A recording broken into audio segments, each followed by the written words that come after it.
안녕하세요. 중국과 함께 사는 길을 평생 연구하는 한중 다문화 가정의 자코페페입니다. 한국인이 중국을 알아가는 과정 13단계에 대해서 드디어 이제 대망의 11, 12, 13단계에 대해서 공유를 드리는 시간을 갖겠습니다. 누차 강조드리지만 제 개인적인 지극히 주관적인 관점이기 때문에 그냥 참고만 하시면 되겠습니다. 이것을 어떤 객관적인 근거로 삼으시는 것은 아직은 좀 위험합니다.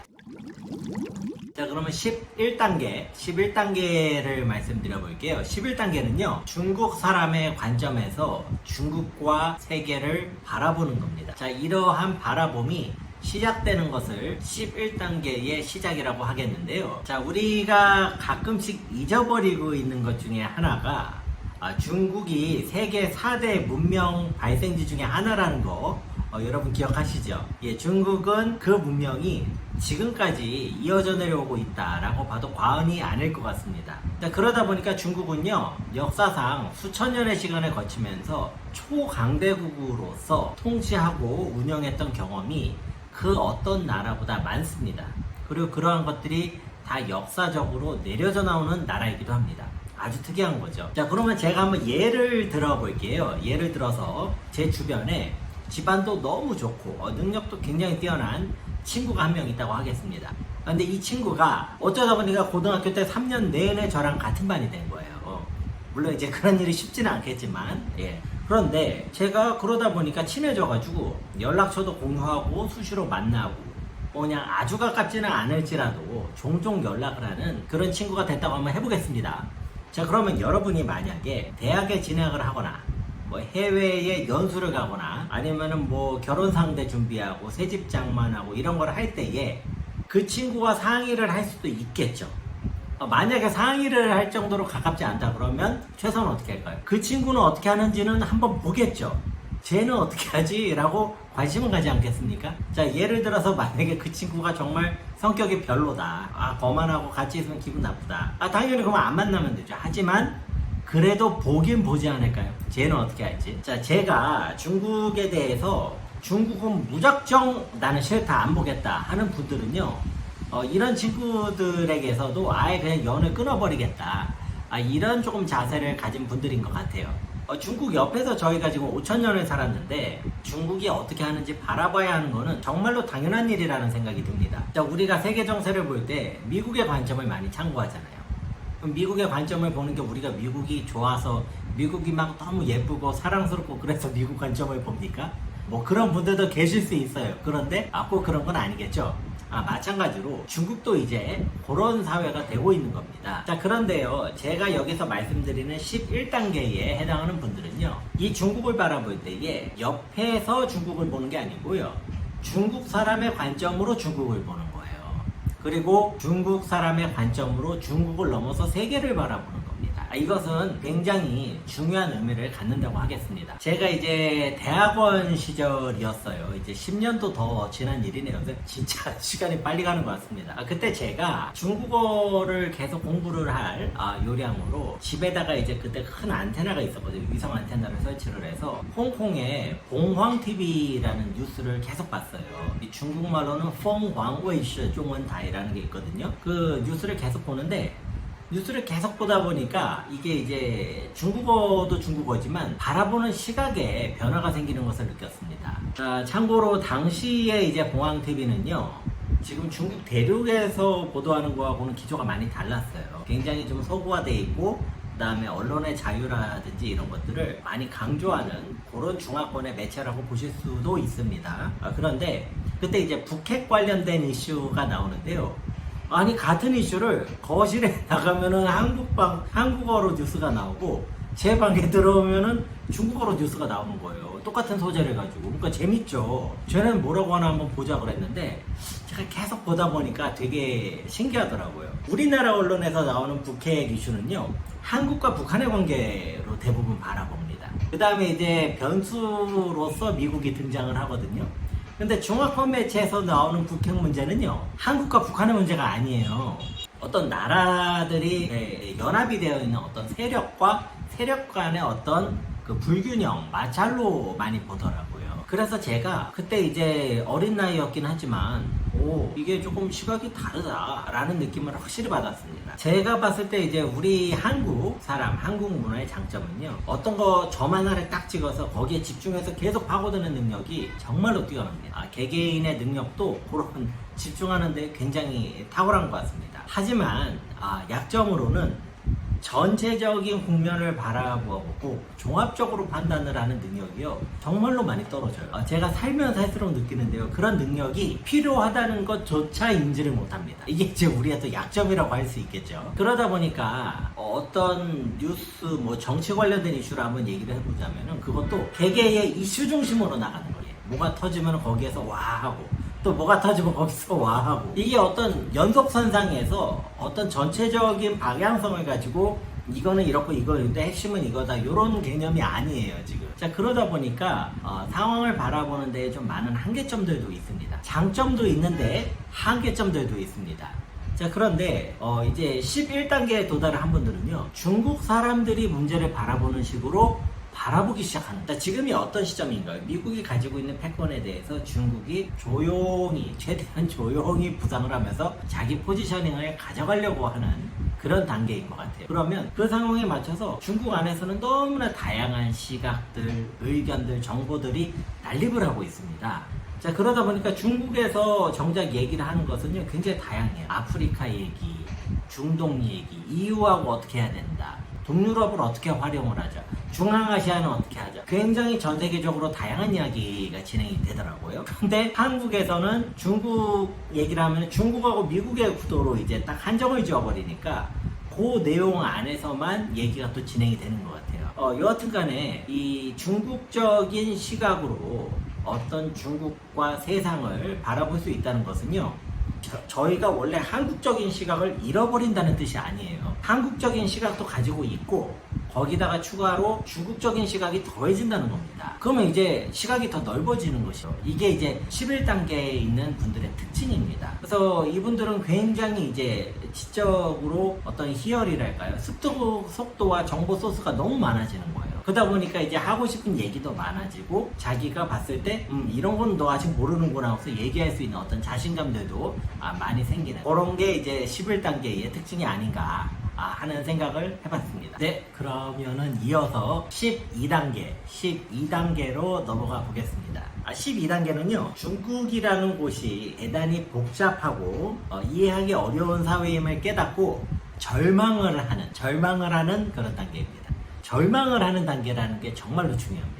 이 절망을 통해서 근현대 중국 지식인들이 얼마나 고뇌와 절망을 느꼈을지를 직간접적으로 체험을 할 수도 있는 것 같습니다. 제가 이렇게 중국 관련된 중국 사람들이 쓴 책들도 되게 재밌는 게 많거든요. 그런데 인문학 서적 중에서는요, 인문학에서 어느 정도 이제 명성이 있는 대가들이 어느 정도 단계에 이르르면은 이런 책들을 많이 쓰세요. 어떤 책을 쓰시냐면, 나는 중국을 이렇게 본다, 나는 중국 사람을 이렇게 본다, 이런 책들을 쓰는 걸 좋아해요.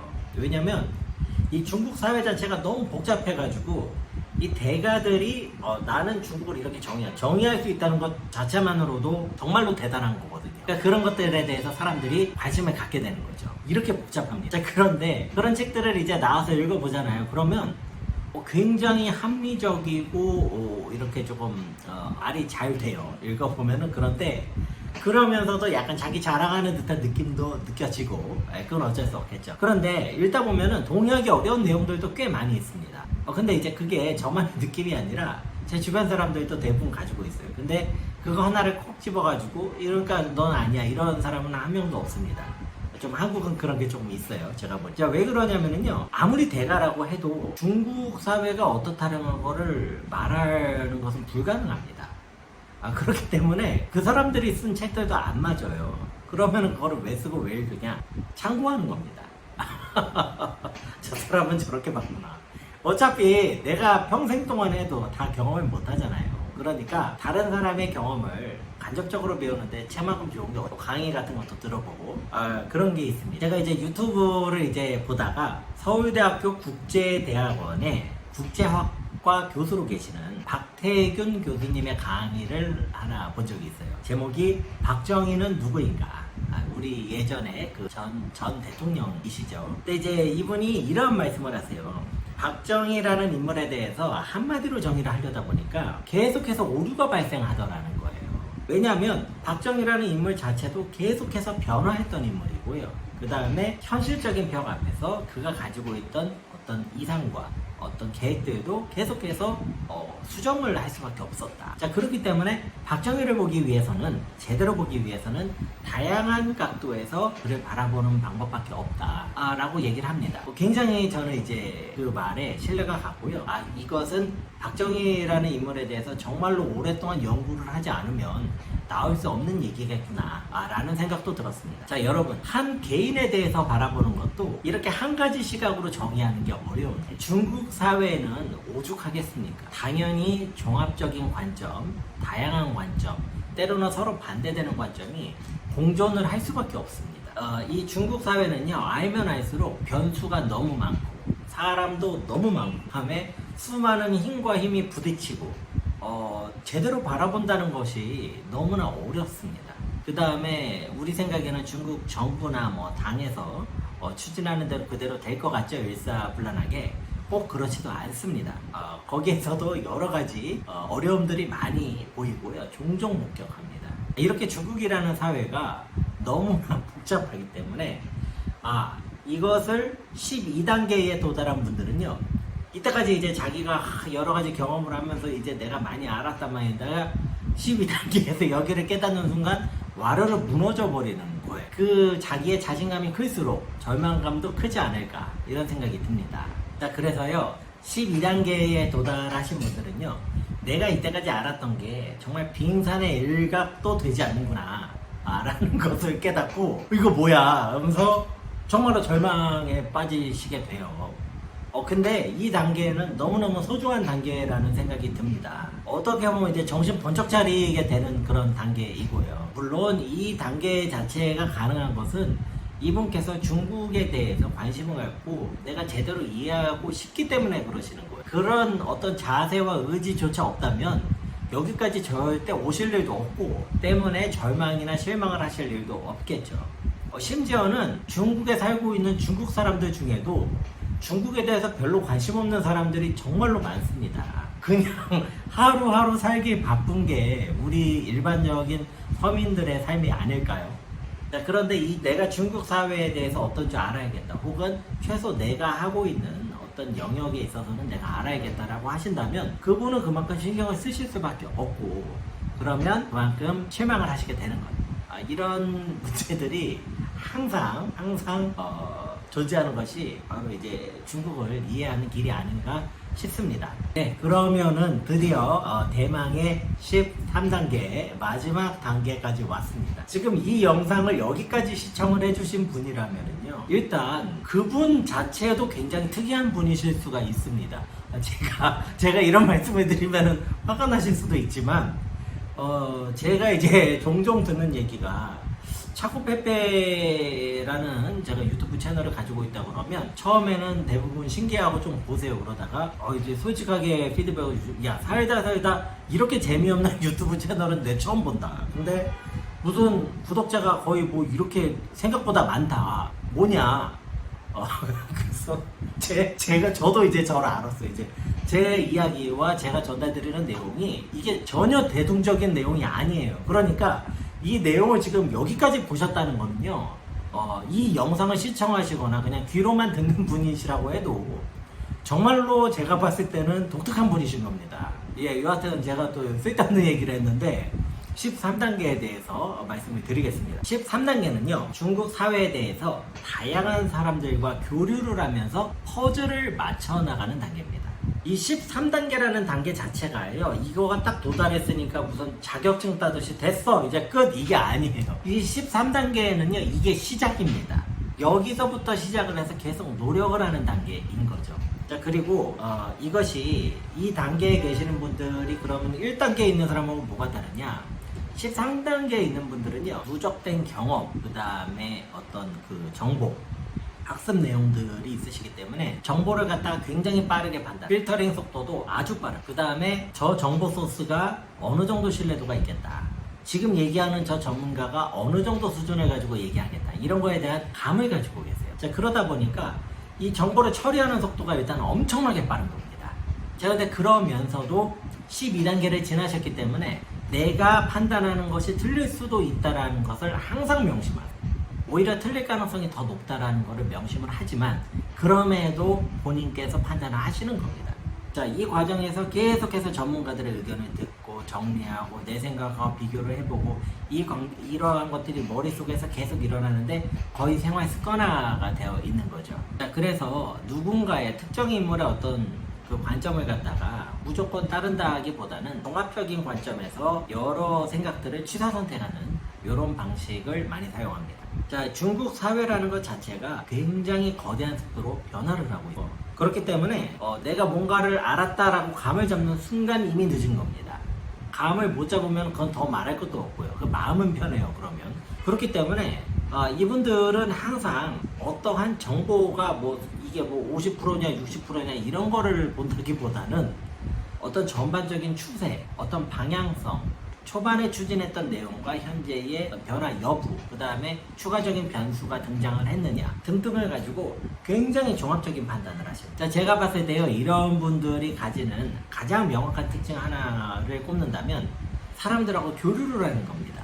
당연히 전문가분들하고 교류를 하지만 또 본인이 생각했을 때 이런 사람들하고 만나보고 싶다고 하면 교류를 해요. 중국 사람들의 가능성이 크죠. 자, 그래서 저는 어떤 그 분야에 우리 조직, 우리 회사, 우리 연구원에 이분이 중국 전문가다라고 해서 만나보는데 실제 중국 사람들하고 별로 만나지를 않거나 혹은 본인이 그냥 데스크 업무만 하신다거나 그러면 저는 일단 이분은 13단계는 절대 아니다. 그거는 확실합니다. 자, 왜냐면요, 이 단계에서 계속 가시려면 교류를 할 수밖에 없습니다. 중국이 얼마나 크겠어요. 그러니까 그 분야말로 얼마나 다양한 사람들이 있겠습니까?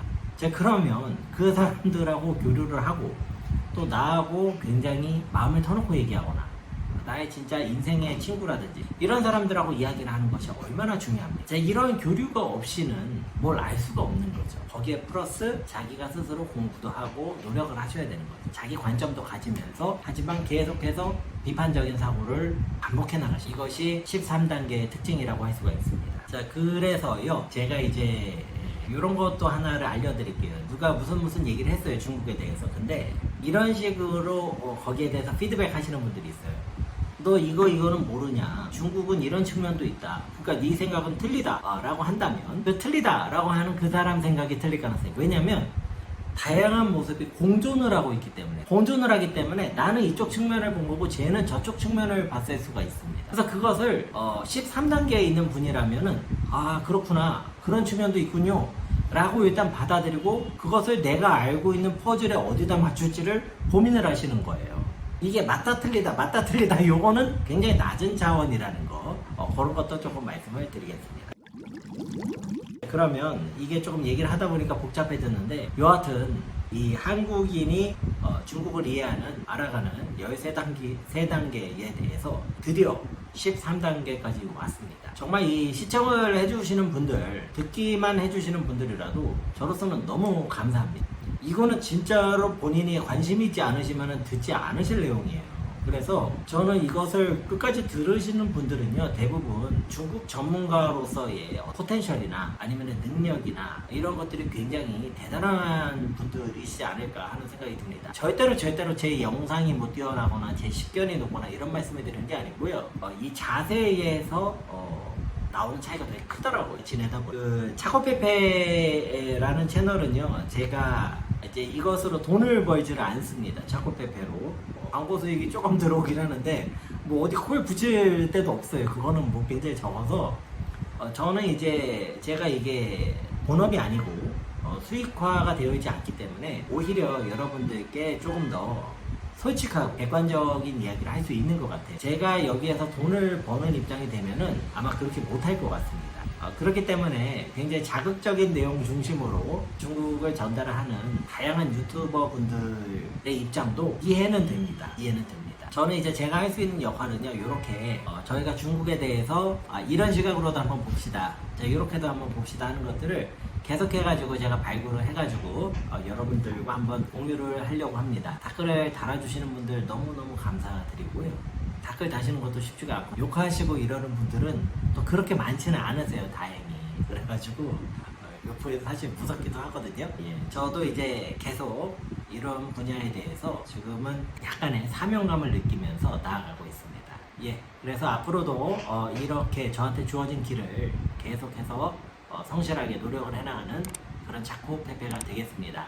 시청을 해주셔서 대단히 감사합니다.